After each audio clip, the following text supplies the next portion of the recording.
Hello there, everybody. Welcome back to Star Wars Lads for this week's live stream and Q&A. Hopefully, you're all having a great Wednesday. Sorry we had to delay this week to a different day, but hopefully you're all still joining us for this week's stream. Or if you're watching this on replay, we should be back next Tuesday as usual at our usual time.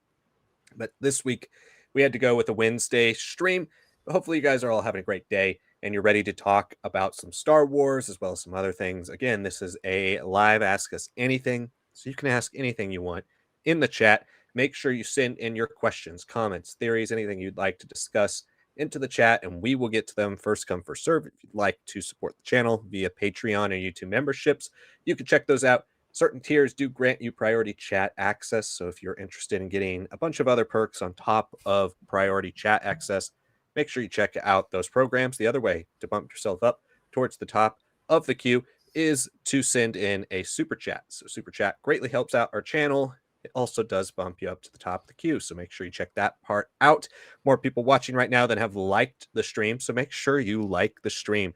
Really helps out our channel. It's easy, it's free. Just scroll down, hit that like button, and help out our show. And subscribe if you are new. If you're new, make sure you join us every Tuesday. Usually we are on Tuesdays around 7 p.m. Pacific time, talking Star Wars as well as any other pop culture stuff you'd like to talk about. We have some actual news to discuss today, as it's been very slow in the world of Star Wars news outside of the occasional story over the last 3-4 months or so.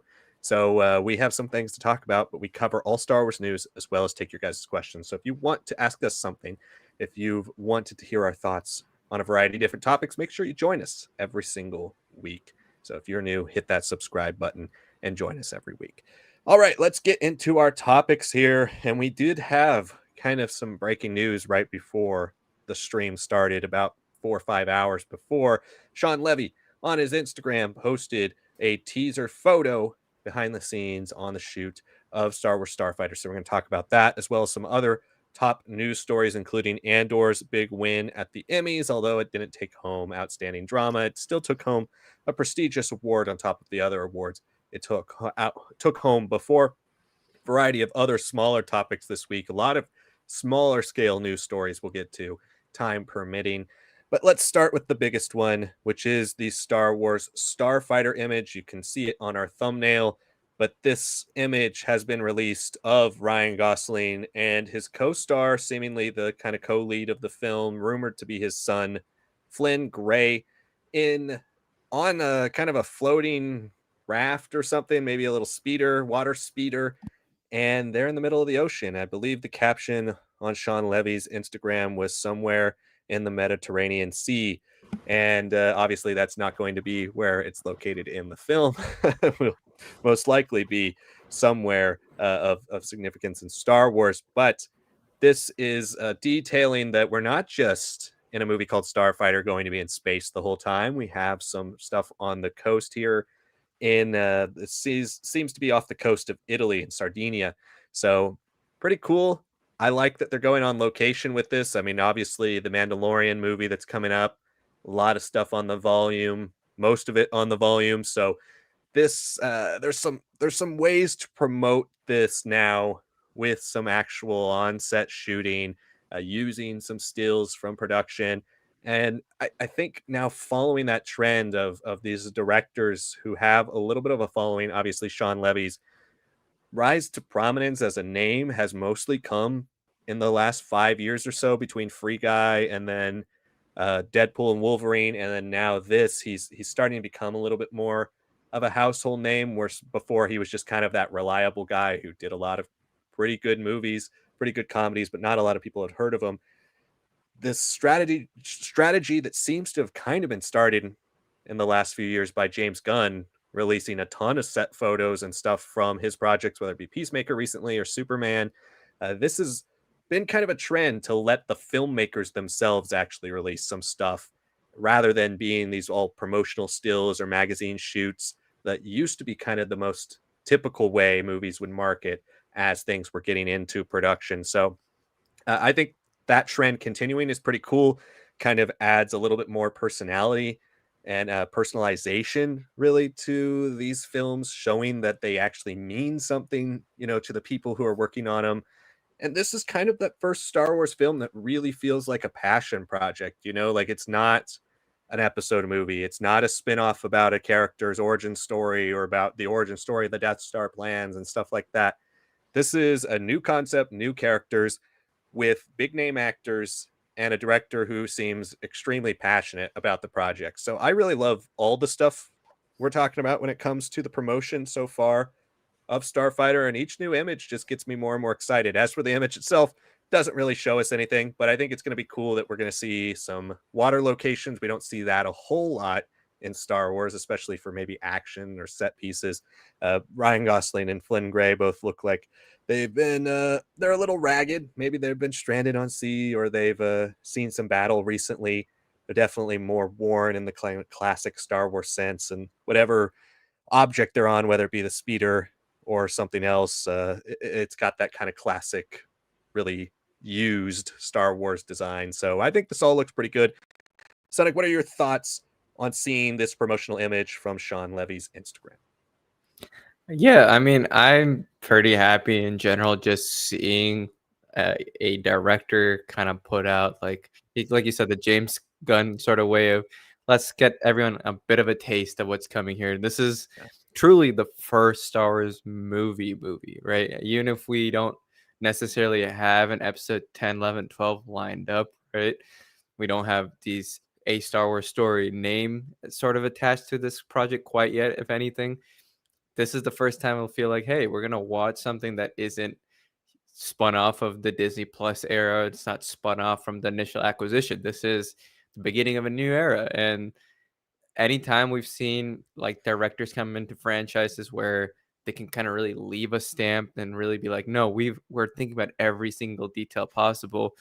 It's these on-set photos that are always like a kind of a good indicator of like not necessarily transparency, because obviously that's not how filmmaking works. You can show something that's not necessarily reflective of the final product, but it shows like a willingness of like we want people to get hyped and start speculating and talking. And I mean, this was a way that George Lucas was doing it back in the day. Like he is in some ways kind of like the prototype for all of this stuff. We're seeing it a little bit more polished, obviously with social media being involved here, the ease of it. But George would almost put like the almost the opposite end of like a J.J. Abrams. He put too much out there, like documentaries, like for episode one, and be like, maybe I went a little too far here and there, right? So it's nice to find this kind of balance, especially in a day and age where we don't necessarily have actors be stars anymore. It's almost like the IPs for a long time, for the last decade or so, have been the stars.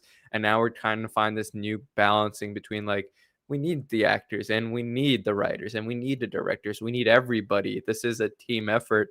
So it's nice to see that, a director can kind of have a little bit more voice and say. And especially this year, like I know we've been seeing like Paul Thomas Anderson's One Battle After Another is getting like extremely rave reviews. And he's always been like one of those directors that you watch the movie regardless of the topic, regardless of the story, because of it's him, right? He's an auteur. It's what he's going to do.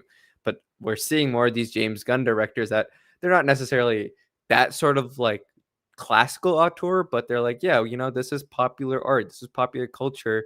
There's a way to embrace and appreciate it while still putting a lot of touch and care to the work that we're really bringing to the fans. So I think Sean Levy, like, on paper, not the best, most exciting proposal, but I think he's pretty good for like a big one-off film, presumably. Like, I don't really expect him to necessarily make a Starfighter 2 and 3 right away as his next projects. He's already been involved with Stranger Things for 5 seasons as a producer and a director, and that's probably taken so much wear and tear with how massive that became when it was initially supposed to be just a one-off standalone, maybe be spun off into like a different season, different anthology sort of vibe here, and then it became a cultural phenomenon. So I'm not sure if he necessarily wants to dive fully into that again, especially with the scope and scale of Star Wars. But if he can open the door to this post sequel era, and this is purely because he wanted to do that, yeah, I think we should all be excited. As far as the picture goes, it's one upping the original one that we saw when it was announced, because it's in color now. It's not in black and white, so you can see a little bit more detail here. Like you said, Gosling and Flynn, they both look a little ragged, a little worse for wear. They're not as cool looking or composed as they were in that first publicity still. I think they kind of have like some hand cranks or something on this little raft or boat. I think it might just be something that they're shooting on practically that might be, like, covered up with CGI and touched up, or they might actually be on some sort of, like, platform that uses these hand cranks to, like, turn left and right and swivel around for wherever they're shooting. For all we know, that might not even be in, like, an actual thing in the movie, right? It might just be completely replaced, or they might be going to the thing that they're actually filming on.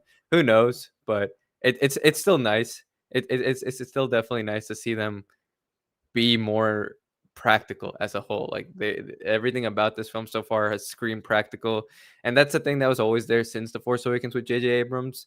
But now it's not like we're trying to sell it as like, oh, like everything must be practical because we're gonna fix the errors of our ways. Now it's more like a hey, we were on the TV show side for so long. We used the volume. Even the TV shows are starting to pull back, understanding it's just part of the arsenal, not the whole thing.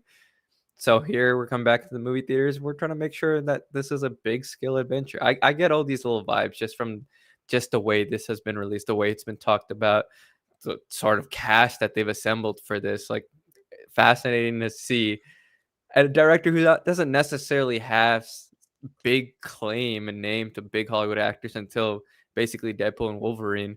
And I guess you could say Free Guy to some degree, kind of being one of those saving films of COVID. But now he's just seems like he's gained such a reputation that people want to work with him. People want to take a risk on a big franchise like Star Wars that can be super positive or super negative at any given moment.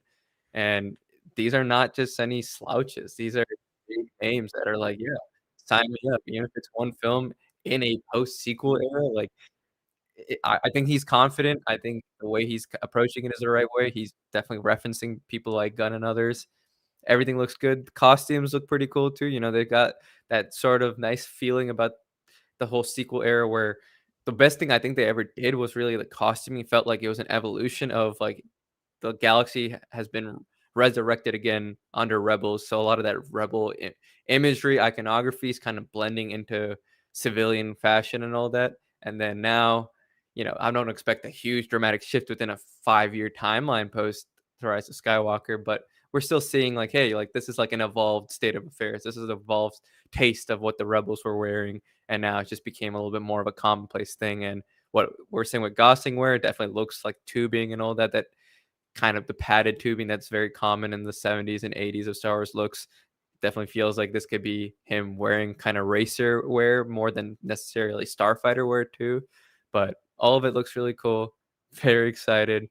I hope we keep on getting these little glimpses and teases, and hopefully we get a trailer for the Mandalorian Grogu here soon because I want to see and kind of compare like what could be different about these two big movie projects coming out, and what's going to be the difference between what something might be a little bit more mid-budget looking like we have with the Mandalorian Grogu, and what a feature film for Star Wars will look like that isn't tied to the episodes.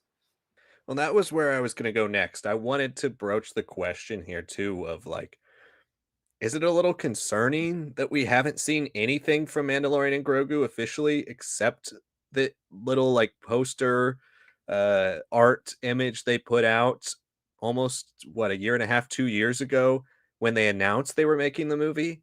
And we haven't seen any official footage. We haven't seen any official art. We haven't seen any official anything for the Yeah. Mandalorian Grogu. And yet we've gotten two stills for a Starfighter, which comes out in 2 years. We have gotten a full cast announcement for Starfighter, which comes out in 2 years. And we had, Sean Levy and Ryan Gosling there at Star Wars Celebration talking about the film.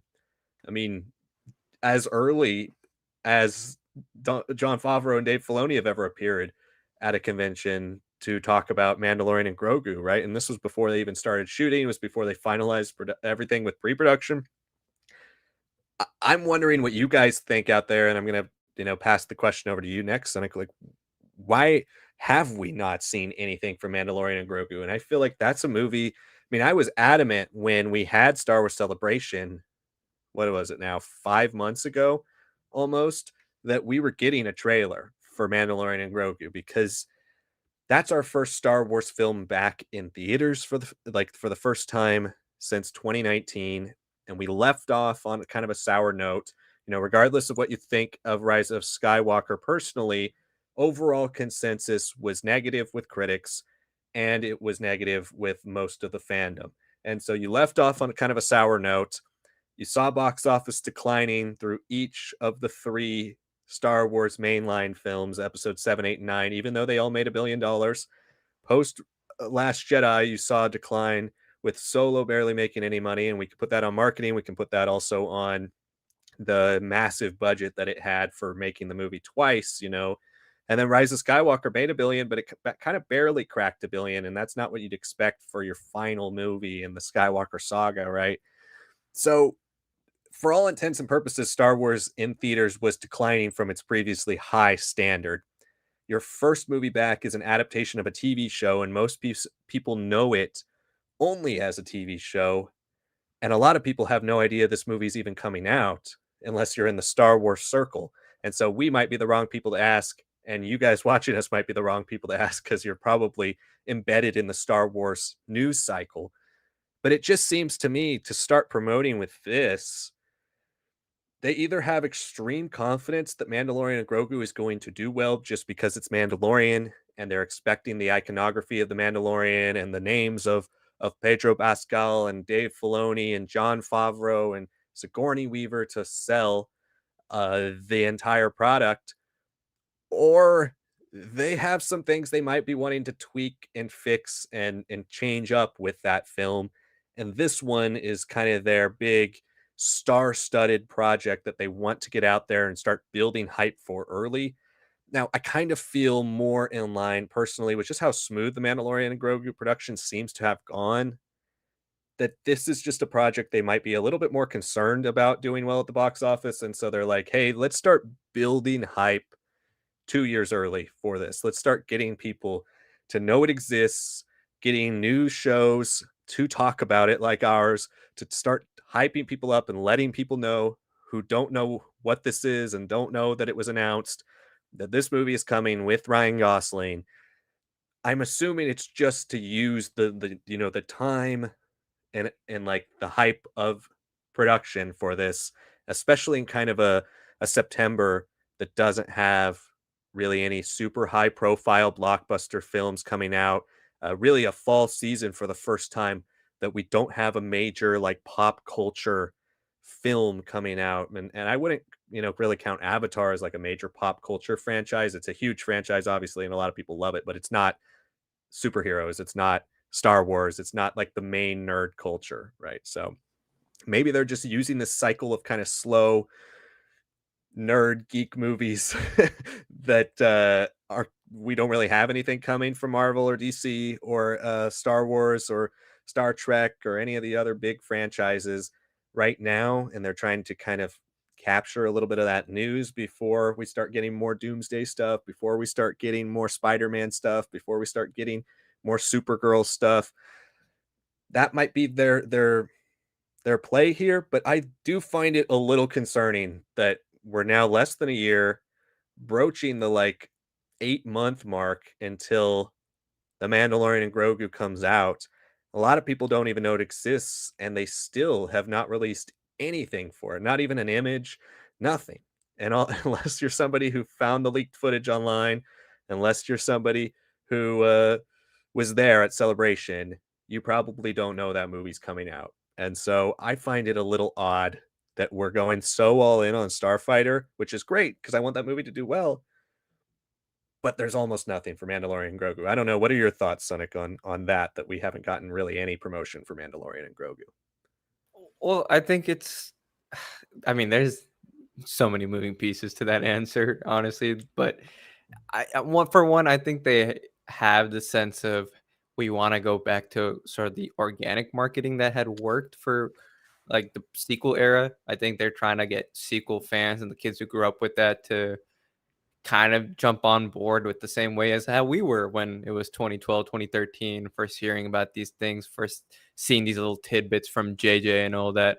So I think in that sense, taking time with this being something that's not under the A Star Wars story banner, right? It doesn't have that connection or continuity with those fans either. It's not an episodic film. It's a weird one, right? And I'm not saying Mandalorian and Grogu isn't weird, but this is one where you are essentially gonna be the next step from the Rise of Skywalker. Mandalorian Grogu is a conversion. We all know that. It's been reported as the strike for the workers and the writers, kind of turned into like, hey, the season 4, yeah, we're ready to go on production for it, but now that we've had these strikes, we're actually taking a step back, reconsidering, has Disney Plus actually been good for our big franchises? And I think overwhelmingly it's been middling at best, especially like I think you could say other than the little WandaVision, Agatha, and Loki, shows. I guess maybe Daredevil now, but I don't really count that because it's almost like a semi continuation of the Netflix stuff. But other than those 3 shows, it's been a miss, right? Like, a lot of the stuff that we're having in stuff like Doomsday with 2 different Avengers teams, one of them has Bucky, one of them has Sam. That's something that if Falcon and Winter Soldier had been a movie, for example, people would have been way more, like, forgiving about, we don't know what that's gonna be like. Oh, it's gonna be off screen for one whole team? Okay, sure, fine, right? Now it's like, well, it's a show that I haven't seen, even if it was super early on, and if I did see it, it's been so long since I've seen it. I think all this has kind of added up. And for a franchise like Marvel, it's been really bad. For Star Wars, it's been fine because we're so used to it jumping different between different mediums and all that. But I can't say the quality of all of these shows have been great, great. I think once you separated Filoni and Favreau, the worst of their excesses kind of came out. The inexperience of Filoni definitely shows with Ahsoka and him almost kind of doing like a half season of backlore to start off those first couple episodes before getting to Peridia and Ahsoka. It's pretty obvious there. Favreau basically expanding out of Book of Boba Fett. You're like, okay, like, yeah, this is not exactly a Book of Boba Fett show anymore. It's Mandalorian season 2.5, right? So there's been a lot of missteps and everything. But what we've had since episode 9 for the sequels, it's pretty minimal, right? So just going back to the basics of how it worked out, then getting people reminded, like, once we got these little teasers, the sequels leading into the Force Awakens, leading into the Last Jedi, people were happy, people were excited, and doing this with the actor like Gosling, who captures the internet by storm anytime you get to see him. It's the thing. He's a meme, right? And he embraces being a meme. He does it on celebration stage. Like, people know that, right? Like, I fly now, right? Like, if he starts saying like the Poe Dameron line and the Finn line from Rise of Skywalker, and if Finn shows up or Poe shows up, especially Poe, right? Since Oscar Isaac has been talking about it, all these little tidbits add up. This is how the hype culture of like YouTube and everything around the sequels was really like. This is why, even though we came after the sequels had ended, like there was still a little bit of that carrying over into the Disney Plus era. Now there really isn't anything, right? Now it's like you have to restart the whole engine again. So I think it's totally fine for what they're doing there. I think it's just that they know that at the end of the day, anything slightly connected to the sequels, even if it's a standalone or not, even if it's like, as disconnected as possible, you're still in that timeline. So just work on the stuff that people know and enjoyed, which is like the hype leading into it.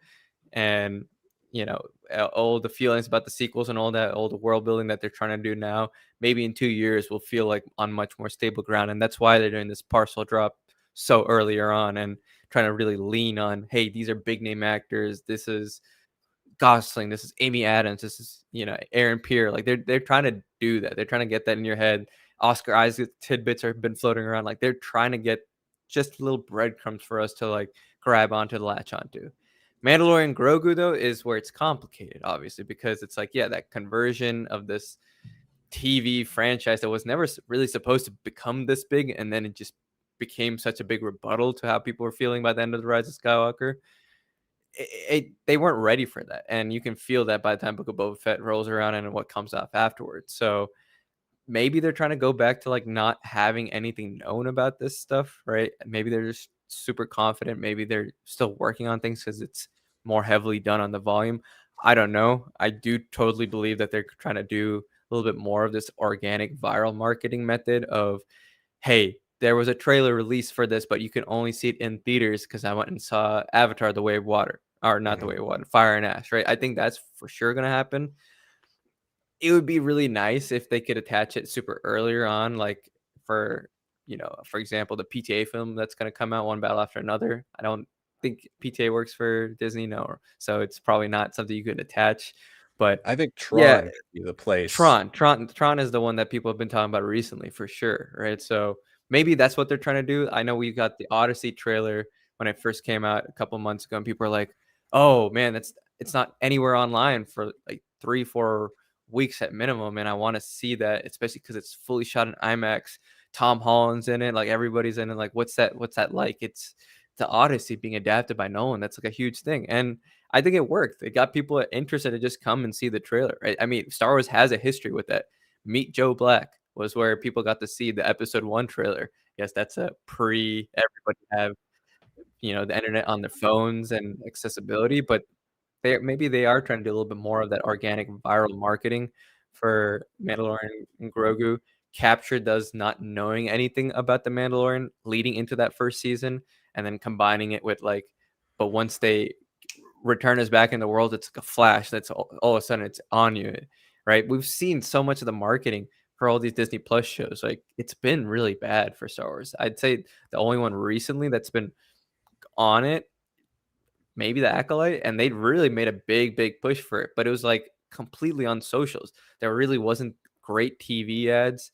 It just didn't feel like they were targeting everything super well there, but they put a lot of money on the social side of it, and it didn't Yeah. really work out because the product wasn't there. But if they're so confident in Mandalorian Grogu and they're saying like this is a theatrical experience, it's been upgraded for the theatrical experience, even if it is a mid-budget film, yeah, put a trailer with Tron, and then maybe do like a slight variation by the time we get around to seeing the third Avatar film, right? Maybe that's what they want. They want people to be like, we're coming back to Star Wars and this is how it's going to be, but we're so confident in this because it's already established. We just want us to get back to that season 1, season 2 vibes of you never get to see anything on set, but you're like, "Oh my god, I'm just buzzing to see whatever glimpse is there and I have to go see it this way." Maybe that's it. I don't know if it's the smartest move because I do think that Mandalorian and Grogu is the first real step away from everything in theaters being a big budget Star Wars films. This feels like what they're doing with Star Trek in the 90s. Like, they have the TV shows and then they dress up the sets and do like the films that are like, only 20 to 40 million dollars at that point. That's what Mandalorian and Grogu kind of feels for me, right? Like that they can do these bigger versions of the seasons that are more condensed, cutting out all the fluff and all that. But a Starfighter is like we're opening up a whole world again, right? I feel like that's what we're really entering into. I don't really think I got that feeling with a Star Wars storyline either. I think Rogue One was just so big because of the nature of dealing with the Death Star. And Solo, for its faults, is a beautiful looking film. It looks truly cinematic when the lighting really hits right. So I don't know if Mandalorian Grogu, with this being more of the volume heavy sort of filmmaking, is necessarily going to look as good as a Solo or a Rogue One will. But maybe this is them feeling like we don't have to even market too much here either because we're just trying to recapture the TV audience versus Starfighter. We're trying to capture a general audience. Yeah, I mean, I get all that, and I think they're doing a great job with Starfighter. Like, regardless, none of this is a mistake for Starfighter. This is only going to help the film, and I think they're doing a great job starting to build that hype, starting to build that awareness around this project. And like I said earlier, like the James Gunn effect of just personalizing a little bit with filmmakers. It's not something you've seen a lot with Star Wars. And James Gunn was posting Superman stills, behind the scenes stuff well over a year before the movie came out. So this is 2 years almost before this movie comes out. It's not a bad idea to get it in people's minds, get it on the promotional cycle. But I think if they don't do something like you were saying with the timed exclusivity drop for a trailer for Mandalorian and Grogu for one of their upcoming movies, that's when I'm starting gonna start second guessing. And if there's not a trailer out by Avatar Fire and Ash, that's gonna be extremely concerning. That's gonna be a little over 6 months from when the movie's coming out, and we won't have had a trailer. That's like Solo level, marketing, where we didn't Yeah, get we don't marketing need for that. Solo until yeah, exactly, and we didn't get level marketing for Solo until like 5 months before the movie came out. And so here you've got to do at least something. So I would hope within the next month to 2 months, we at least get some stills. Maybe, oftentimes Disney works with like Vanity Fair or Entertainment Weekly or some of these big magazines, and they'll drop a full behind the scenes package of like on-set photos and promotional stills from the movie. And we very well could get that because The Mandalorian Grogu was kind of the star of Celebration, regardless of whether they released anything or not. Like, we got the most news about the movie and the actors and all of that for Mandalorian and Grogu than we did really anything else. It was still wasn't much, but we got the most news about it.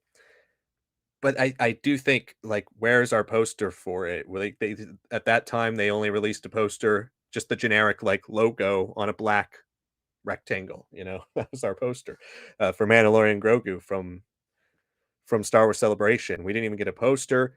We didn't get any promotional stills. We've had two trailers leaked like, that's the crazy thing to me too, is it's not just that we had a trailer that came out, what, 5 months ago now, for Mandalorian and Grogu, but we also had a very similar trailer, give or take a few shots, that was released over a year ago at D23 2024.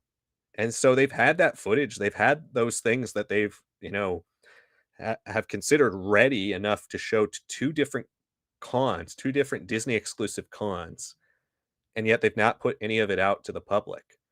So that's, to me, what's really weird. Um, I think that trailer would have been fine. The one we saw, leaked on the internet from Celebration would have been a fine first teaser trailer to put out. It seemed like completely ready, seemed completely done. VFX looked good. I don't know why they didn't put that out. And so I think Tron Ares is the target at the latest. Zootopia 2, maybe, which is November 26th, Thanksgiving weekend. But if there's nothing out by Fire and Ash, I think that's concerning. And I think what they really, in my opinion, should do, the old Christopher Nolan model, talking once again about the Odyssey, but what he did for a lot of his movies, Dark Knight Rises, Inception, he did a lot of a release, a trailer released for the film, teaser, and then you got the IMAX exclusive, like 10 minutes in theaters. And so Fire and Ash is going to be a big IMAX movie. It's going to be a big 3D movie. Get people in the theaters for that. Not that it needs any help box office wise, but it's a huge movie that it's going to make $2 billion. Let people go in and see that Mandalorian and Grogu is coming out, because there's a lot. Avatar is the weird franchise that doesn't have this like hardcore fan base, but everybody goes and watches it still. So you're going to have the perfect group of people there watching Avatar Fire and Ash, a bunch of people who just like movies or like to go to these big event films, and might go and say, "Hey, we get the whole Walker scene that we've seen multiple times in the trailer in the snow with the snow troopers. Like, we get 5 minutes of that scene plus the rest of the teaser." I think if they do that, that would be a good start to the marketing for this film. But this movie's not going to get delayed because we have Avengers that got delayed. So it's like there's no place for it to go. If the marketing isn't starting because of some production issue, there's nowhere for Mandalorian and Grogu to go. So it is really just a really odd case study. And I know, like, I guess in today's world, we haven't started marketing a lot of movies with footage too often until about the 8 month mark. So we're starting to approach that. It's not too late, but all the other Star Wars movies outside of Solo had trailers before a year out from when they came out.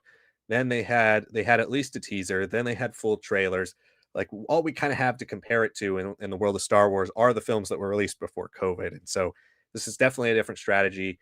And not to get off on the whole Mandalorian and Grogu tangent, but I think it's something that was worth talking about, because it's definitely like the fact that we've seen two behind the scenes images of a movie that doesn't come out for almost 2 years, and we haven't seen any for Mandalorian Grogu, is, to me, a little telling. But what do you guys think? Let us know in the comments below. We had a super chat from Anonymous. It says, "What's up, guys?" Hello there, Anonymous. Hope you're having a great day so far.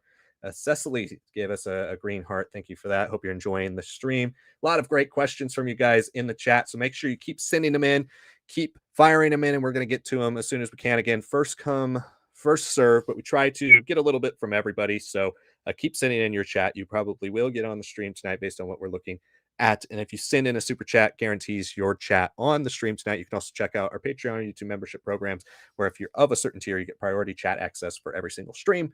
So make sure you check that out if you're interested in that.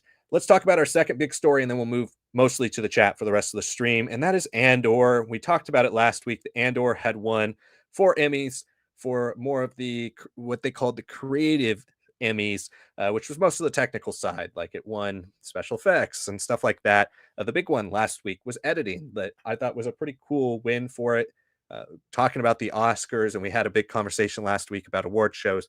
But talking about the Oscars, a lot of time the number one predictor while you're watching the show of what's going to win Best Picture is what wins Best Editing. It's not always the case.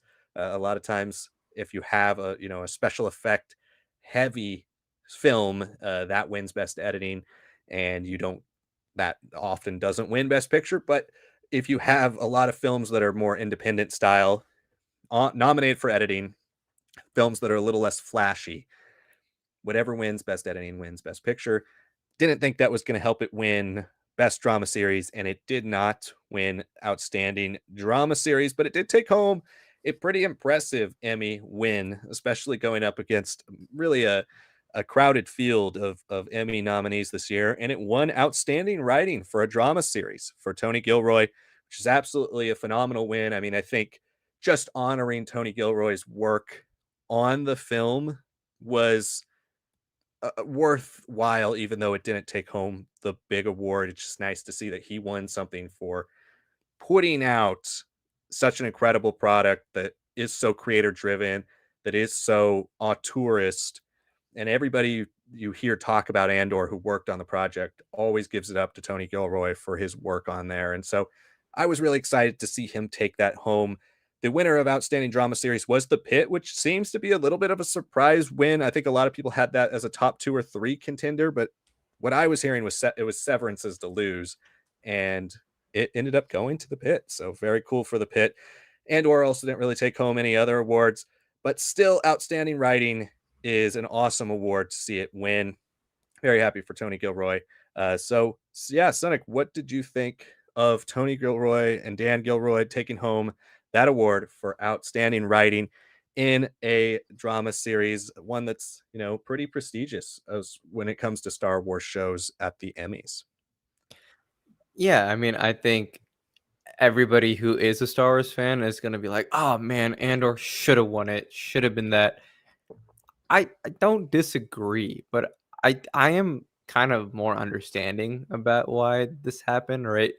The Pit is an incredible first season, and I've talked to a lot of friends who watch shows like ER and Grey's Anatomy and all that. They're like, "No, this is like shockingly accurate as a show goes, right? This is like a true medical procedural. This is not just Hollywoodified as it was for the last 25 years. Like this is dealing with stuff this is happening and changing actively now in the medical field and patient care and all of that." So yes, it came from behind. I do agree it was Severance's to lose, but Ben Stiller has been almost kind of self-sabotaging in some of these interviews and how he's like approached season 1 to season two's gap. He's like, "Oh yes, season 3, we'll definitely work on it right away." But now he's talking about doing like a whole different like military movie and all that. So I think there was a readjustment from what I can tell with just Emmy voting in general. For example, The Bear season 3, I don't think it's as bad of a season as people think it really is. It's controversial, but I think it's actually deals a lot well with a character who's kind of stuck and stagnant and almost doubling down on their faults and how that affects people around them.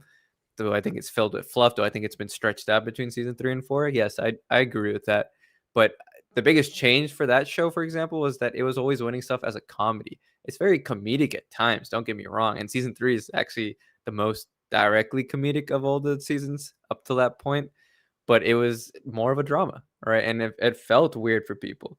It was just not stuff that people enjoyed or liked very much. They're like, "Why is this winning all the time like that?" Right? So I think Emmy voters have gotten a little bit more scrutiny in the last couple of years. Like we wanted these big shows, these original shows to start winning again. And yeah, like we finally started seeing like the high quality stuff from Apple and all the big budget streaming services actually throw something and feels like it's sticking for the first time since Game of Thrones, basically. And yeah, credit to Severance for what it won in season 1 and season 2, and what these other shows like The Bear have won in the meantime, showing like staying power for FX and a lot more of these cable adjacent shows. But how the voters have kind of looked at it and how people have reacted to voters has definitely changed. So seeing how people were reacting to Severance this time around, and even the fans of Severance being like, it's not as good as season one. Seeing how they were reacting to how the creators were talking about their own works, yeah, I think everything around the pit has just been positive. It's just been like a slow moving avalanche of like hope and happiness and everything just behind the success of the show, what they were able to achieve. That it's become like one of those shows that almost like Andor season one. It didn't necessarily get a huge amount of following in its first season coming out. It got a lot of critical acclaim and then built up towards the end of that season. And now it's just getting more and more viewers well after it's been off air, right? As we're waiting for season two, and they already have a really super quick turnaround already announced for season two. So stuff like that, I think, is playing into the voters' minds a little bit more for sure. But how does Andor all factor into it? Well, I think Andor wins this and wins best show and everything if we got 3 or 4 seasons. It's Andor, I love season two. Don't get me wrong, but it's a miracle that it even happened, right? It's there's no way that you could have told me what we got in that first arc would then translate directly into that final arc.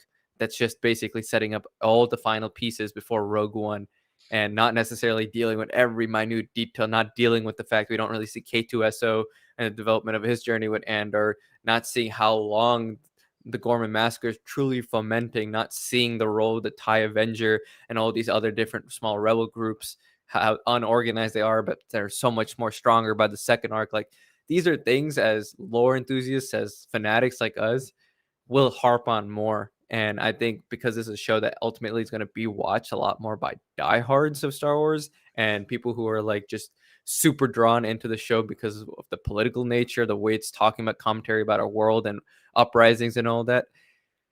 It's almost like a constant fight between saying like, "Oh, it's an incredible, perfect show," and like people like us saying like, "Yeah, it's super great. I'm really happy for it." I wanted 3 or 4 seasons to actually nail out everything because season one's deliberate pace was so good. It's what drew in people in a lot of ways. It was why it was that sort of avalanche effect with the pit. It just started getting more and more. And then once you started hearing about it, it was organic. It was viral. It just happened. All of a sudden, you're like, it's all of a sudden here. People are talking about Andor, even though it's week 9, week 10. Where were all these other people for the longest time? So if this was a season 3, season 4, if this had a little bit more spread out time, I think you achieve not only just the fans being happy and the writers being able to have like the fullest version of their story, then you also get the voters having a little bit more attention and notice that and seeing like, okay, online reactions, fandom reactions, everything is so well done for the show. This being 4 weeks, it's a flash in the pan, and it's just a miracle that this even came out. And for it to win for the episode that it did for writing, like, I mean, I love it, but it's really would I say that the Mon Mothma speech is really my favorite of the entire show? Not really. I really like it a good bit, but it's almost like a redone version of what we already saw in Rebels too, right? So full credit to what Dan Gilroy did. This definitely feels like a pick that it's like a recognition of what an achievement it was and how it came out of nowhere, really, with how little coverage, how little time this really had, and all the releases coming out this year for TV. But if it was like a season 3 or 4, I think it definitely sweeps a lot more. I think it wins more awards on like the big Emmy day instead of like the previous day where it's more technical and stuff like that. So that I think that all comes into play here. It really does feel like Star Wars 77 for me when it comes to the Oscars. For a lot of people, that was like the movie of the year that should have won it, but they're like, oh, let's give it some technical and all that. This is what Andor is going to be like. It's going to be a show that people, once they get to catch up on it, they're like, man, this should have won it. But it doesn't have the same marketing. It doesn't have the same longevity during the year. And it has a little bit ups and downs, a disconnect between the people who are like diehards of it and the people who are like in the regular Star Wars franchise. Yeah, I agree with a lot of what you said. The one I disagree necessarily that multiple extra seasons would have made it win, just purely because I think this is still such a niche show. Like I think this is something we talked about last week with TV. It's very difficult for these academies to select because it's so many hours of commitment to watch these things versus a film you give 2 hours every night and you could catch up on all the Oscar nominees in 10 nights, right? With a TV show you give 2 hours a night, you get your 2 episodes of a season, and now you've still got 6 more for Andor, so if you didn't watch season 1 you've got to watch even more. So I think there is a little bit of that, with the pit, it's a season 1, so it's an easier watch. You can jump right in. You don't have any catch up. And, Star Wars always has that barrier of people feeling like they have to do other homework in order to watch it. Condensed release strategy. I think it would have gotten a win here. I think the other big thing is 3 years in between seasons. If you have 3 years in between seasons, it's a little more difficult to keep that conversation, that hype going. One of the things Game of Thrones had going for it as a genre show, outside of just being an HBO Max or an HBO show, was that it came out pretty much every year to every 18 months. So you had that conversation continuing over and over again. Every year, there'd be a new boost in conversation about Game of Thrones. And the reason I compare it to Game of Thrones is just purely because that's one of the only successful genre shows that we've ever had at the Emmys. And so if you're going to follow that and be a successful sci-fi fantasy show at the Emmys, I think that continued conversation would have helped. So if Andor season 1 came out in 2024 and then season 2 came out in 2025, you would have had that high from season 1 and then picked back up with season 2 a year later, and that conversation continues, and people keep getting suffocated by, like, you haven't watched Andor yet. When it's 3 years apart, people forget about it, especially with Star Wars shows. Kind of what came out between Andor and Andor season 2, there wasn't a lot of stuff that people were super high on. Ahsoka was mixed. Mandalorian season 3 was fairly negative to mixed.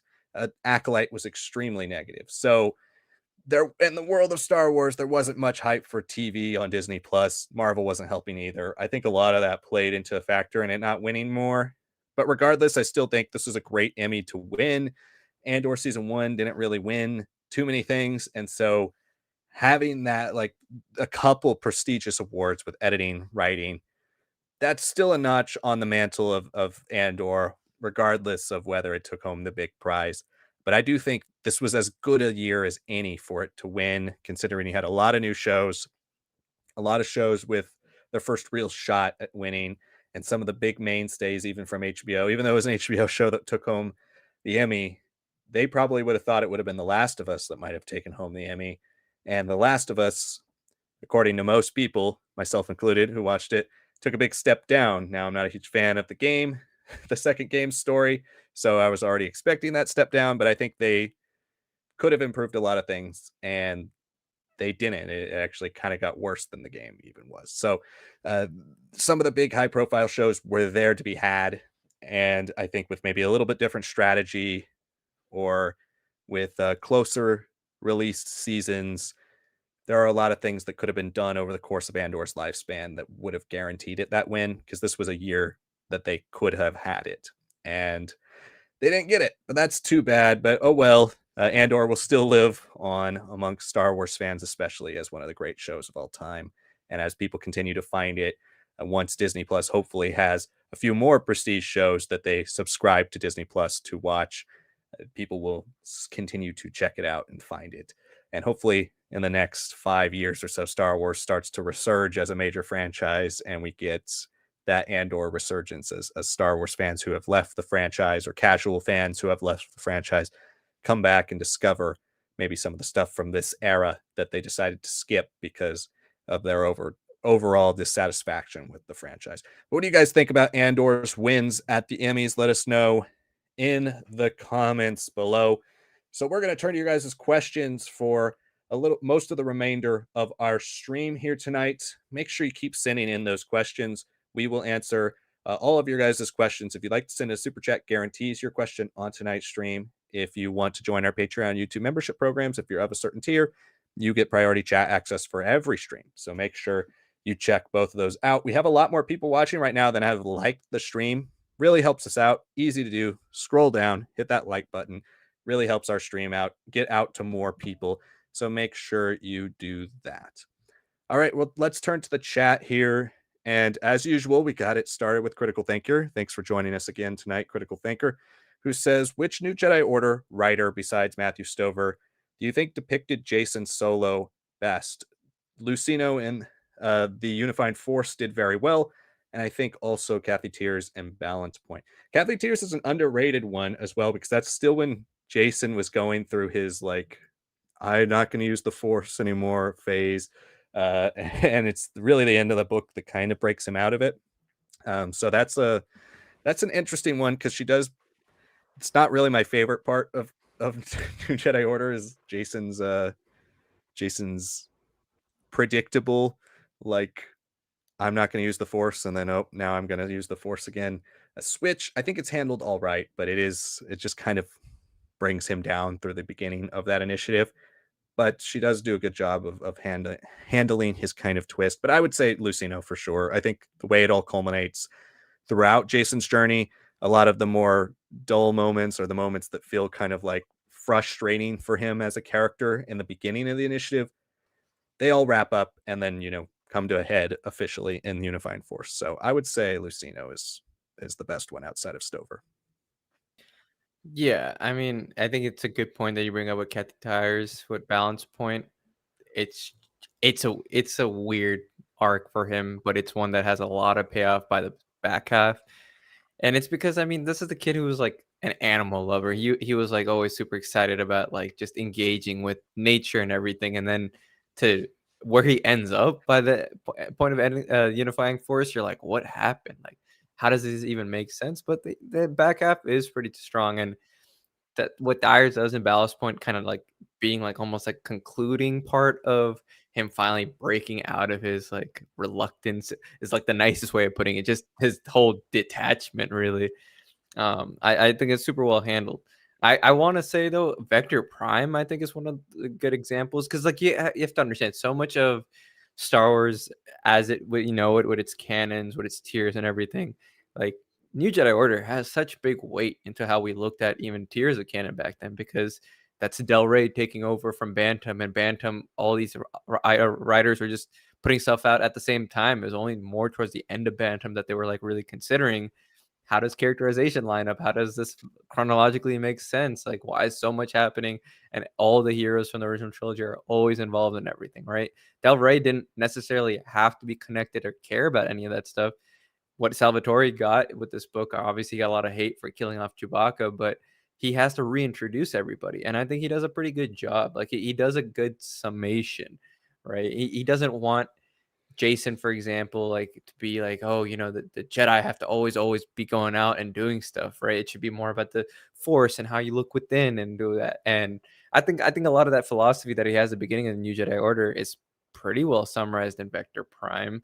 Obviously, you have Anakin now more grown up, and he doesn't have the Junior Jedi Knights experience for everybody to read. So, how do you make a big difference? Well, you make him a little bit more spiritual as a character. That feels like a natural step past like the little bit more of that teenage excitement that Jason and Jaina kind of have when they're much younger and young Jedi Knights. So stuff like that is pretty good. I did like a lot of the contrast in the beginning portion of New Jedi Order between him and Anakin. I think that's what really helps separate them instead of just both being sons of Han Solo, both being grandsons of Anakin Skywalker, right? Yeah, all that was pretty good.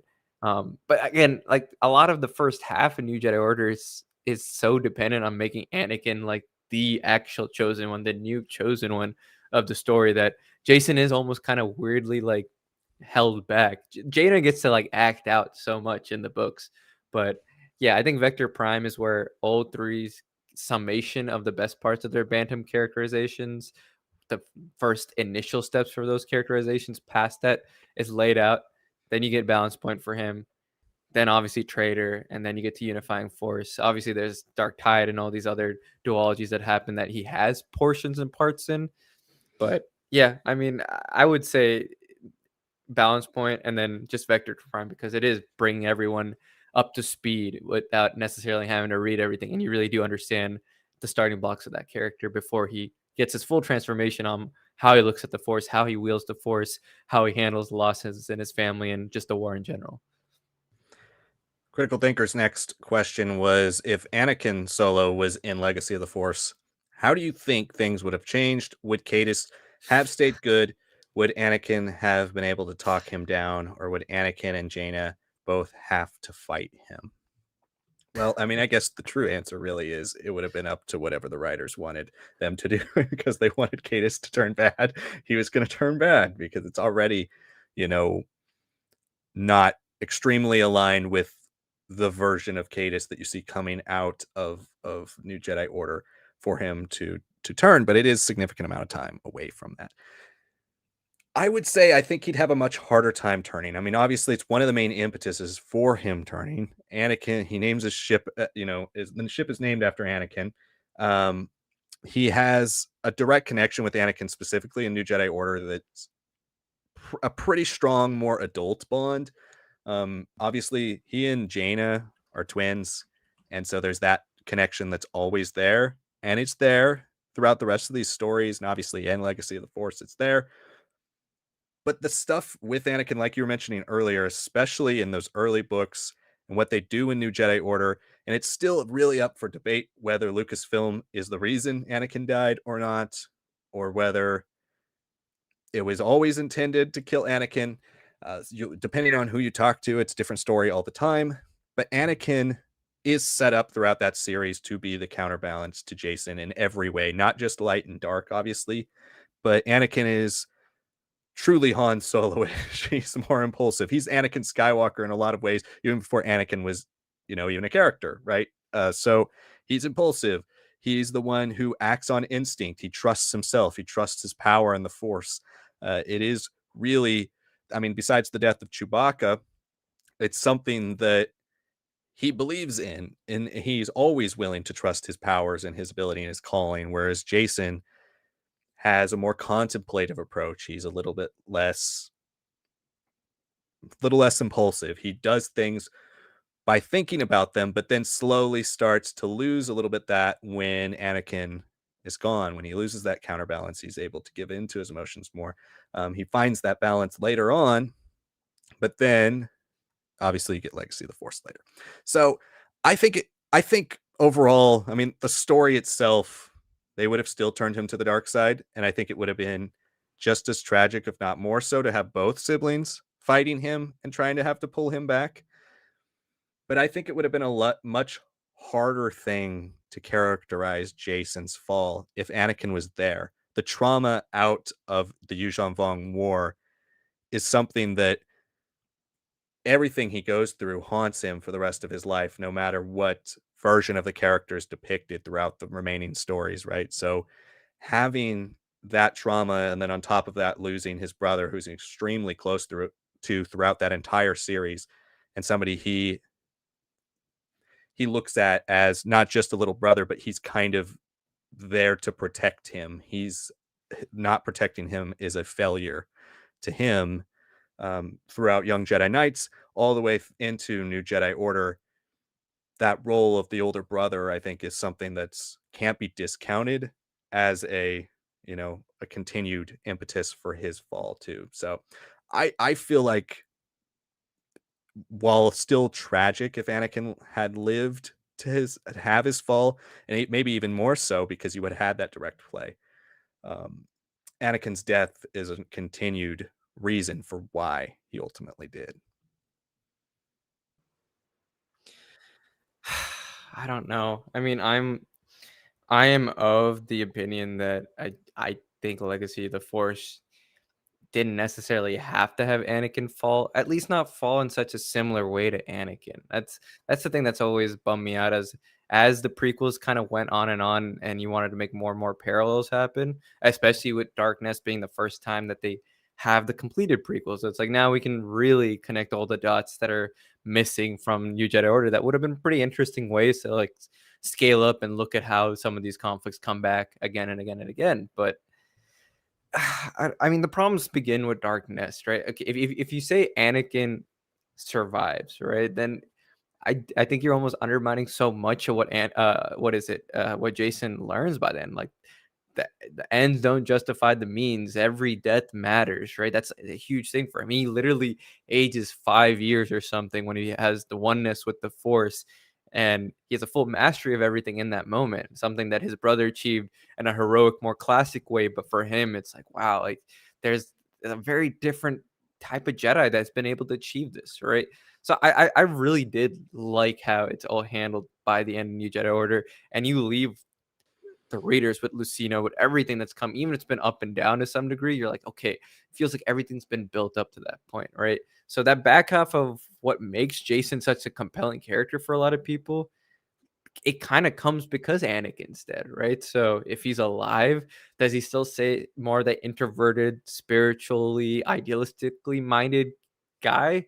Not necessarily, but I think he gets to keep so much of that, right? He gets to keep so much of that that legacy of Force actually would play out better for him going to the dark side because it's a little bit more believable that something would shatter him with the realities of the war, with how the trauma and the cycles of being a veteran of a genocidal conflict and everything can kind of layer onto somebody who has such positive thinking. And without that personal loss of Anakin so earlier on, maybe he can snap a little bit more easily. That's how I kind of look at it.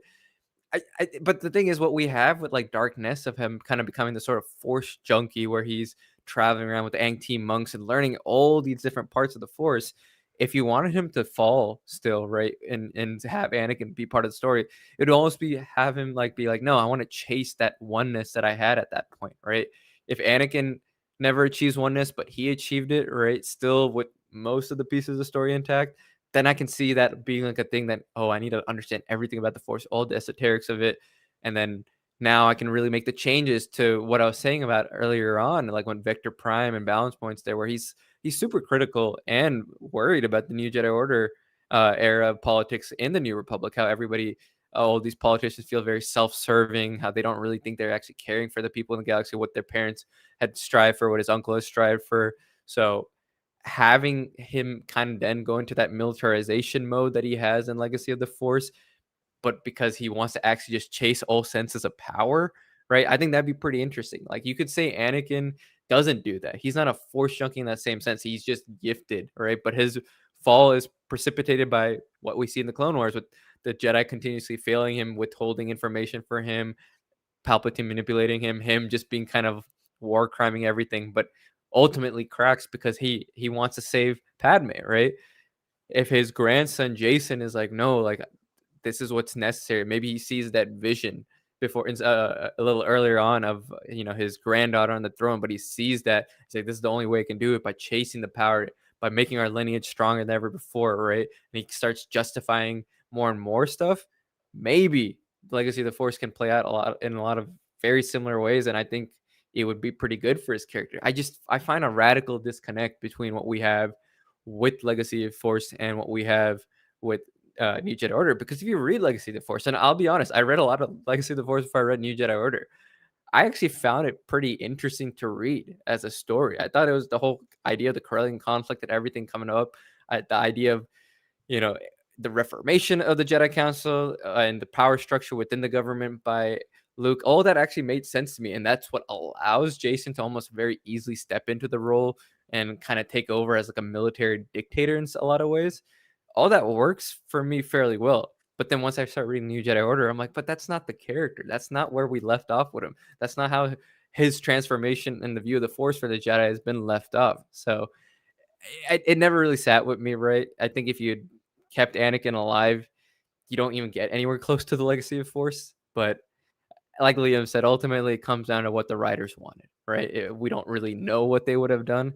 I just don't think Anakin would necessarily have been in a position to talk him down. If anything, Anakin being the more classic hero, right? He would probably be the one who faces a lot of the struggles and he wants to save these people. And as he's saving these people and expending so much of himself, maybe he falters and he cracks, if anything. I don't think Jason, the idealist, the philosophical, spiritual guy, without the death of his brother, necessarily has all the steps put in place for him to be the one to fall, the one to grab all the power. So that's the thing. It's just it's such a radically disconnect from New Jedi Order and the Unifying Force onwards in the EU that I just can't really fully answer that question because Anakin was taken out by George Lucas being like, "Hey, I can't have two Anakins be the heroes when one of mine is about to just slaughter a bunch of children, right? Get him out of here." Right? So, I don't see how it would work personally, but I don't think it would be Anakin talking him down. I think it would be Jason talking down Anakin if we Yeah. keep as much of it, but still having Anakin alive. Yeah. And in Critical Thinker, I know I was mostly making a joke about whatever the writers would do. I know what your question was meaning. I was just making a joke about that specifically. But yeah, I mean, Anakin does learn perspective, right? He learns it through the death of Chewbacca. He learns it through Mara. He learns it throughout the whole series.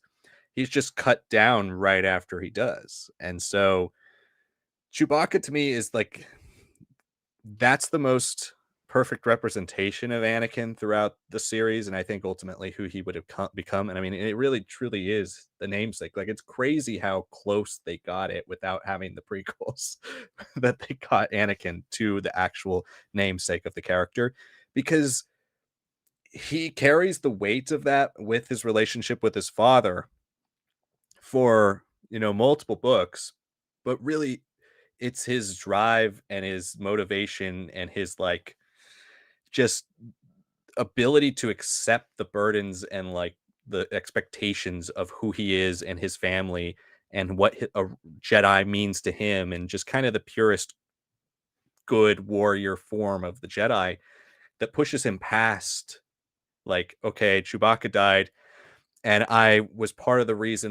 maybe part of the reason why, but that's now I've got to take that sacrifice and go beyond that. He doesn't hold that as something that keeps him down. And so I think with Anakin especially, he's always similarly to the Anakin you see in the Clone Wars TV show, he's able to look beyond his own failings to the point of like, this is the objective, and I'm Yeah. somebody who's supposed to be leading us. I'm a figure that everybody's looking to, whether he's a little full of himself or not. Anakin Solo, meaning because he's so young, he still looks at himself as this savior kind of figure, this the figure that really Jason doesn't look at himself as until later on once Anakin's gone, and never really fully wants to embrace. Anakin is the one who's like he's the classic hero. He's the one who just wants to jump in and do it, and doesn't matter what tragedies befall him. He's going for it, and I think if you had that character alive, he would be the one to either talk sense into Jason, or he'd be the one,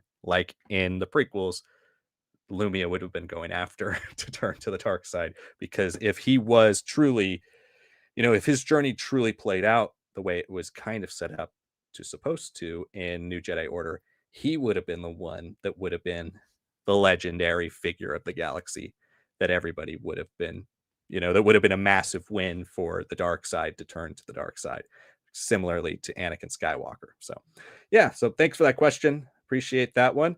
Critical Thinker also says, following up on what you discussed last stream, what would you do with Luke, Han, and Leia in canon that's unique from the EU besides just making their stories more needlessly depressing? Well, and again, it's kind of a similar response to what we gave last week, as you said, but I think what you do is you go more into the politics with Leia, especially.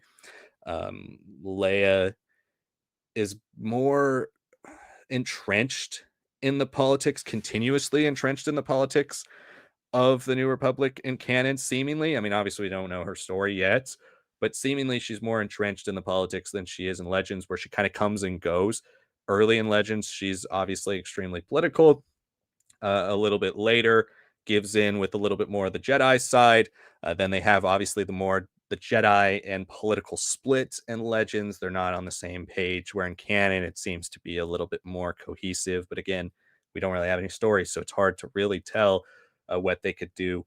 So I think the big thing that you have to do, and it's not necessarily depressing, but like you have to go in with Luke specifically on the relationship with Ben Solo, how it continues to deteriorate, and how his relationship deteriorates with his actual parents.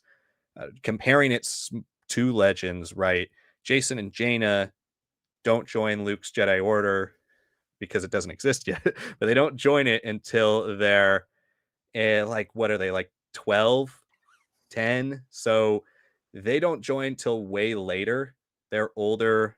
They've grown up with their parents. They have this familial connection, this connection that obviously would be frowned upon in the more traditional Jedi Order.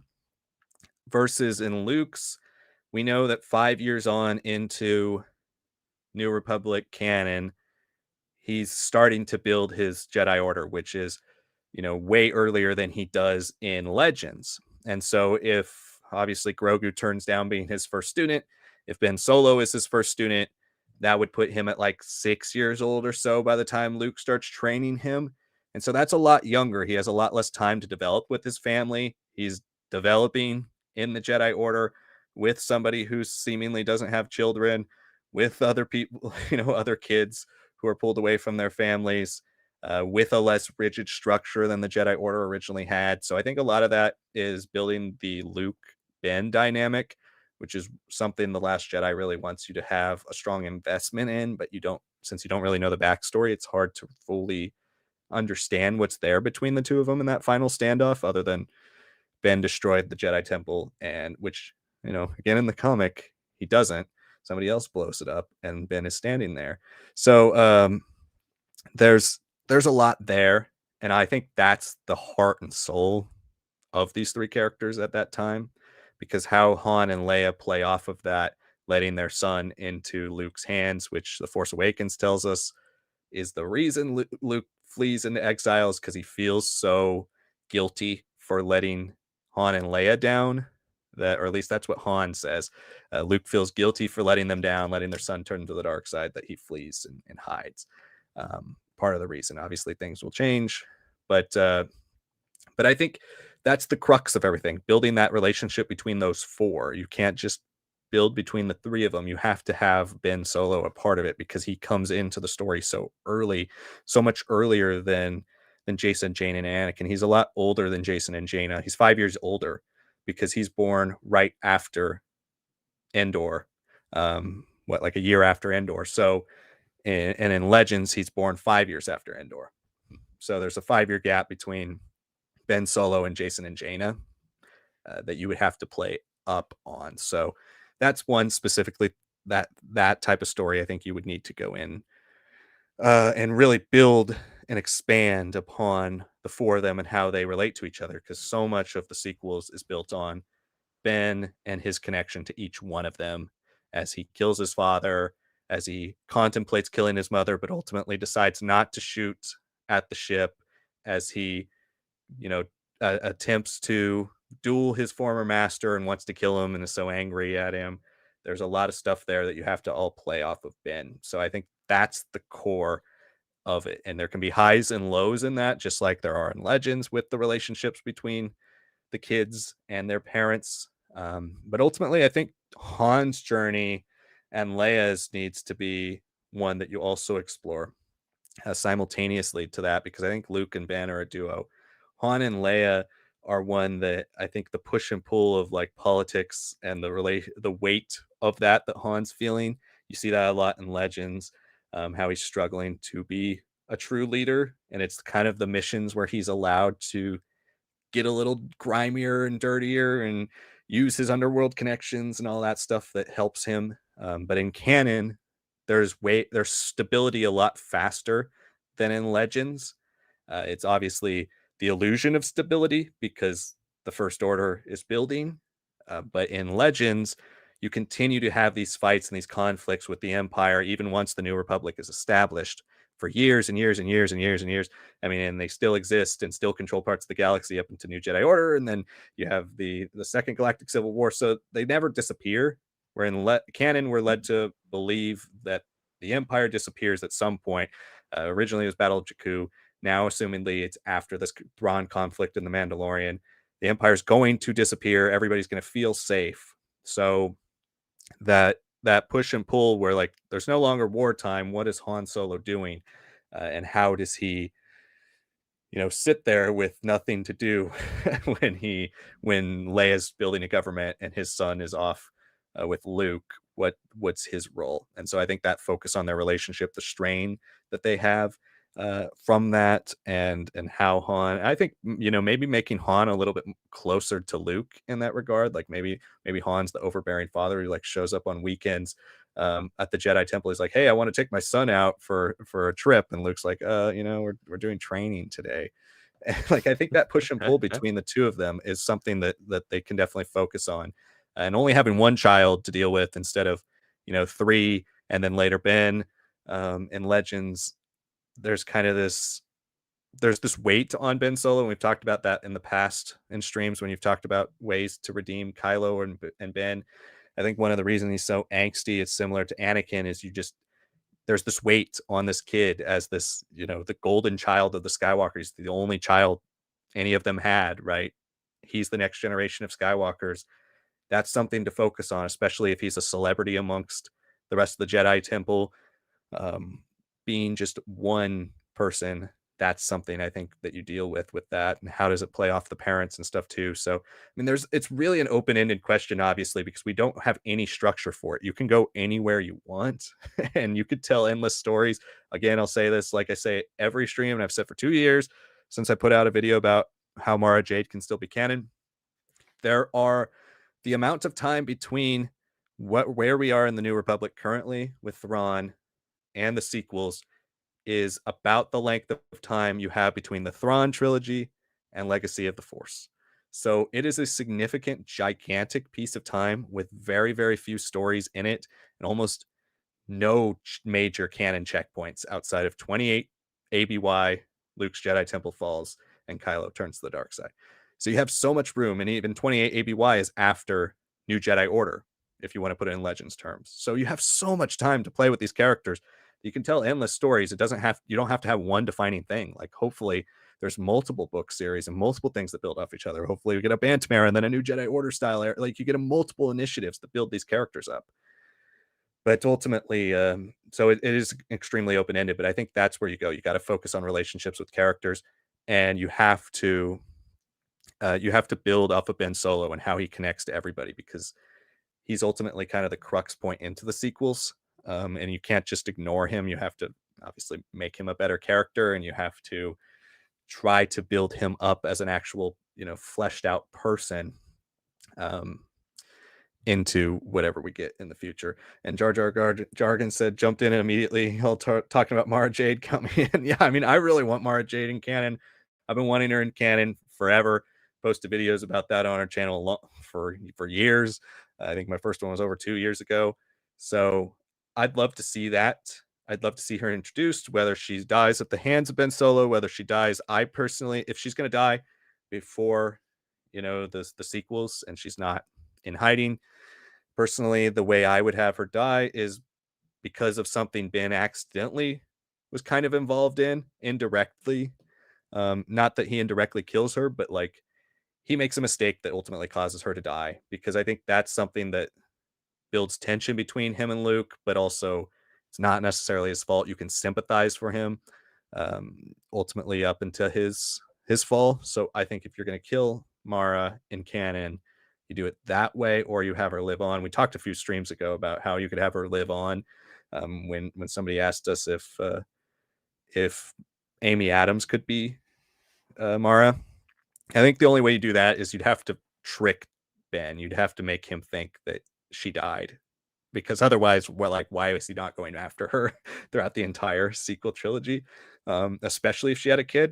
If she didn't have a kid, then he'd have to think she died and not know she was pregnant with Luke's child, right? So a lot of layers to that. I want Mara back, a part of those stories too. But yeah, everything centers around Ben, and you got to go into those characters' relationships with each other in the specifically canon, timeline of what they've built here, in the canon politics.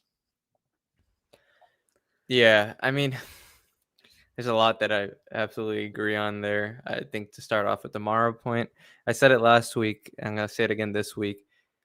Basically, between Thrawn trilogy and Thrawn duology, Mara is very scattershot. She's not really trying to spend time around Luke. It held for a long time. Dark Saber was them basically setting her up with Lando, and then the duology. She's like, no, that's not what you think, Luke. You child. Like, I wouldn't be with Lando like that. And I'm like, okay, sure, but like for a lot of the Bantam era, which is like spanning about 10 years or so, she's not really doing a lot around the Jedi with her training. She's not doing a lot of time with her relationship with Luke. She's kind of bouncing in and out. Like, I know, like the Corellia trilogy, she kind of helps save Leia from Salso's kind of goons and stuff like that. Like, there's some interesting things she pops up in here and there. Don't get me wrong, but she doesn't do a lot in the Bantam era. And then that final duology, obviously, it's a lot of them just discussing and Zahn being like, "I'm gonna retcon and criticize every other author's decision through Mara Jade and have Luke kind of be like, "Well, I guess, sure, why not? You're right," stuff like that. But for characters that are so beloved, I think a lot of that love comes from the pulpiness of the Bantam era for them, and then the fact that they are married and have a child, and that's what keeps Mara out of so much of the New Jedi Order because of the spores from the Vong and everything and affecting her and making her birth been so difficult, right? So I think, and this might be a hot take, as much as people love Mara, I think they love just Mara. They don't necessarily love Mara with Luke as much as they love Mara that's got, all this training under Palpatine, kind of being his right hand weapon and stuff like that, right? And then once you get to New Jedi Order, she has her moment. She grows into it. She has a delivery, and then by the time of Legacy of the Force, we have Zahn not even getting informed about how she's gonna die and that she's gonna be dying by Cadus's hands. That's especially by a cheap trick too, of all things, right? So this might be controversial. I think Mara's just got an iconic look, but and when you actually piece together everything, it's more because she's got a cool look, she's got cool swagger, she calls out people on everything before she finally gets into that romantic subplot that really is so well done in the Thrawn duology. But after that, I think she's a bit up and down again, which is a bummer. And with that age gap between even Anakin and Ben, it's so hard for that family unit to be about them together with the solos, right? It's just her and Luke with the solo family, right, throughout that war. So I found a lot of how the EU handles her to be fine, but so much of her timeline is stretched out. It's condensed in certain portions super heavily because it's usually Zahn who really writes her the best, anyways. And then up and downs based on like each character and all that. So yeah, I want her back. I think EU has a lot that you can draw her from.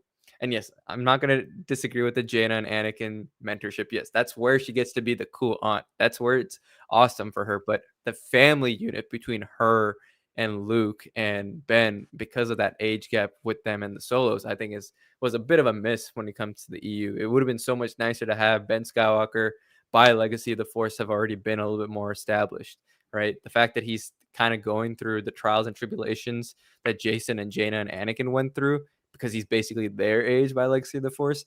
It's cool because it's Luke's son, it's Mara's son, but it creates such a bit of a separation. I'd love for canon to not have that emphasis on these big stretches where she's kind of just like a tertiary character at best. I want her when she comes to be a prominent part of like the 10 years that she shares with Luke and Han and Leia and Ben, right?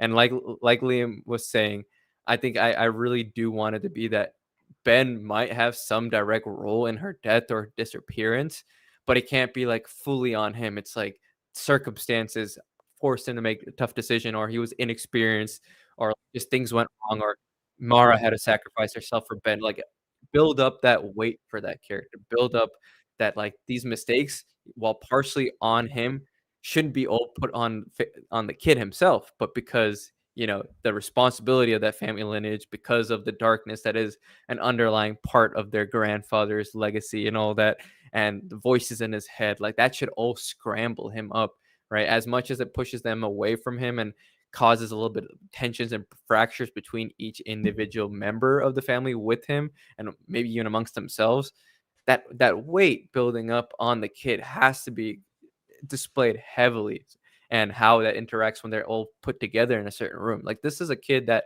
by the time he's 13, he should be like introspective like Jason was, but he should be like already weighed down by so many things going on. And if he's like the reason why his aunt is dead, right? It should be the almost opposite of like Jason kind of like lying about and scurrying away. It should be like, I have to live with this my whole life. It's not entirely on me either. I try to do everything right. And I want that to happen. I just want Mara as a character, even if she doesn't have the same timeline, to just be so essential, so plugged in, and so lined up with everything. I don't want to fridge her as a character, but some of how sequels have set it up minimizes just how much she can kind of get away. But like I said last week again, Ahsoka, everyone thought once she was introduced, they're like, she's gonna die in the Clone Wars. It made a lot of sense for a Jedi apprentice to die during the Clone Wars, right? But you know, is the sequels necessarily allowing a lot of that space to happen for her to like go in a trajectory like, oh, she's alive because she escaped and all that?